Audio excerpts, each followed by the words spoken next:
right, so another thing I've heard you speak on, there's a big issue with police killings, not just in San Diego, but pretty much everywhere. There's hundreds and hundreds and hundreds over the years, thousands of people killed. You mentioned, and I forget the number, that there was a certain number of police killings in San Diego, and none of them were even indicted. Can you talk to me about that? Yes. So between 2005 and 2015, there have been 155 officer involved shootings in our county. Okay. None were deemed to be unjustified by our district attorney's office. And so what we have is a place where the district attorney's office can never investigate fully, independently, and without bias any shootings that involve officers. That's the message that that high number sends to me. Mm-hmm. We've still continued to have officer involved shootings. Alfred Olongo was killed last year. Mm-hmm. And this was as a result of an officer getting out of his car and within seconds determining that he should kill this man. Mm-hmm. This was a call for mental health help, and he ended up dead. Mm-hmm. And what's really concerning for me is that whether the DA's office thought about it being justified or not and looking to the investigation was how they criminalized Mr. Olongo in his death, knowing he didn't do anything, knowing that he was unarmed. A judge came out and said it was very apparent that Alfred Olongo was unarmed. A judge. Right.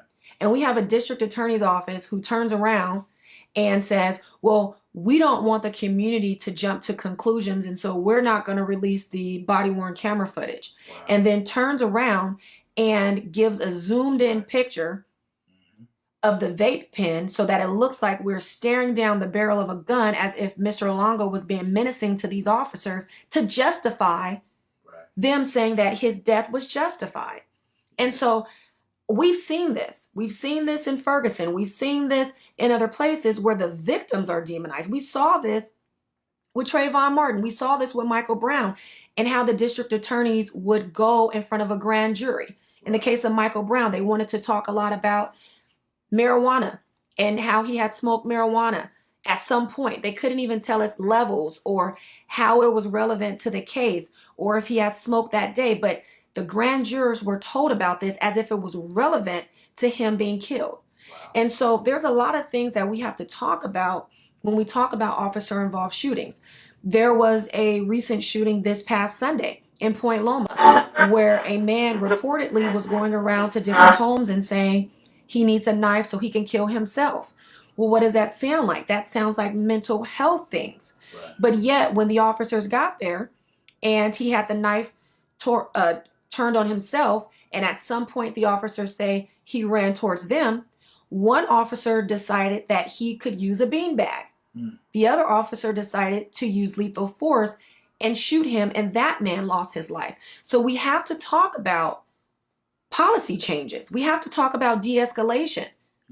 Why would one officer think that it's okay to engage with Alfred Olongo for as long as he did and never go lethal with him, and then another officer just arriving within seconds give him a death sentence? Right. Same thing with on Sunday. We've got to get to a place where the district attorney is speaking the truth and the district attorney is weighing in on these issues. And right now, our district attorney's office has only been siding with law enforcement and has never had the conversation that we need to have about, even if the deaths are justified, why are we shooting so much? Right. Okay. Now you mentioned we need a change in policy, and then I've seen, I think on your website, about trainings. Okay, and doing different training.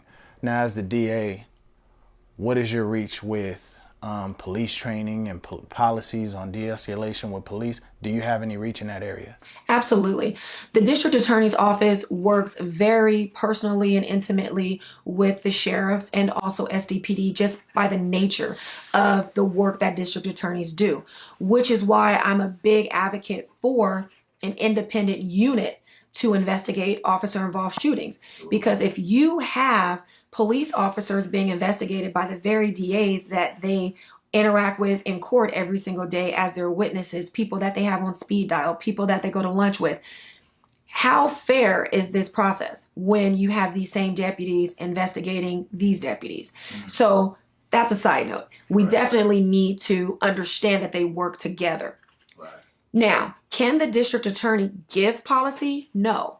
But why can't the district attorney be a strong voice about policy? Right. We know that the district attorney office lobbies Sacramento about a lot of legislation and changes that need to happen or changes that they're against. Right. So why would the district attorney not speak with the chief of police, not speak with the sheriff about all of these killings? Because in the end, it falls on the DA to investigate those shootings. Right. It also falls on the DA to charge folks who survived those shootings, because 9 times out of 10 or 10 times out of 10, if they survive, there's going to be some charges against them. Right. Right. So it always falls on the DA's lap. So the DA has no right to be silent on this. Freddie Gray situation, right?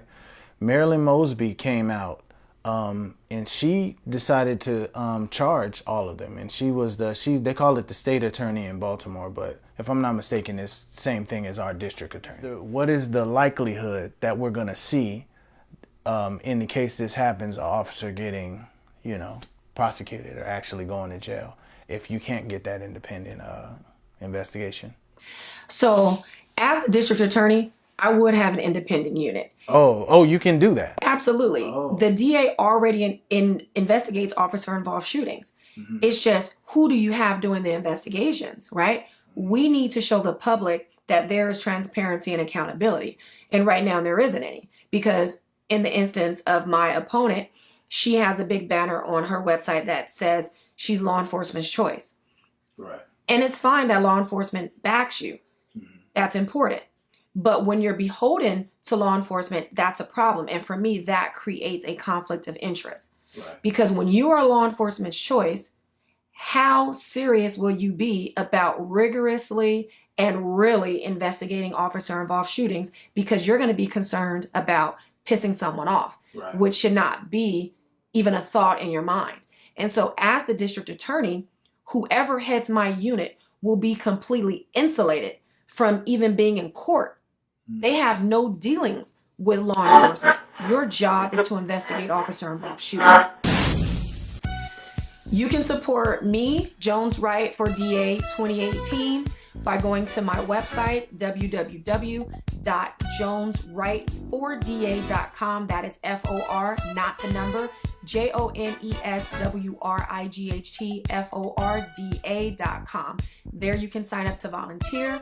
There's a big red donate button. Even if you don't have a lot of money, I'm getting dollar donations. I'm happy to accept them. This is a people power campaign. So if you can't give a lot, just give what you can, because you understand the change that's needed. Follow me on social media. I am on Twitter. I am on Instagram. I am on Facebook. Jones-Wright, the number 4DA is my Twitter handle. Also my handle for Instagram. You can find me on Facebook. Just go to Jones-Wright for DA. You're going to love the videos I put up. I keep it real at all times. So follow me on social media.